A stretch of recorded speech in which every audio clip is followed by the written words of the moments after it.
কেমন মানুষের সাথে সংসার করতে আসলাম। ভাইয়ার একটা মেয়ের সাথে রিলেশন ছিল। সেরিন নামের একটা মেয়ে ভাইয়া অনেক ভালোবাসতো। তারপর জেরিনার বিয়ে হয়ে গেছে, তোমার ভাইয়া দেবদাস হয়ে গেছে, তাই না? না, মেয়েটা ভাইয়ার সাথে চিট করেছে। প্রথমে দুই পরিবারে কেউ রাজি ছিল না, কিন্তু যখনই ভাইয়া রাজি করিয়েছে জানতে পারলো মেয়েটা ডাবল টাইমিং করছে। এরপর ভাইয়া অনেক চুপচাপ হয়ে গেছে, একা একা থাকে, আমাদের সাথে মিশে না, শুধু অফিস আর বাসা। কিন্তু জানো ভাবি, ভাইয়া না এমন ছিল না। তাহলে এটাই কারণ সকাল সকাল সিগারেট না খেলে হয় না।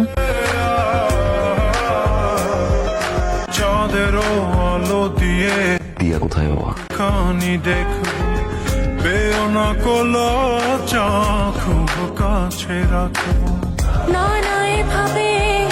ভাই পাঠিয়েছে। করুণা বারণ লাজটুকু কেড়ে নিলে হবে যে মরণ।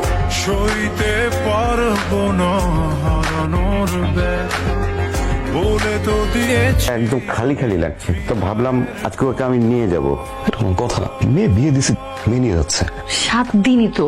7টা দিন আমার কাছে না 7 জনম। তো কাপড় নিচ্ছ কেন? বৃষ্টি হবে নাকি?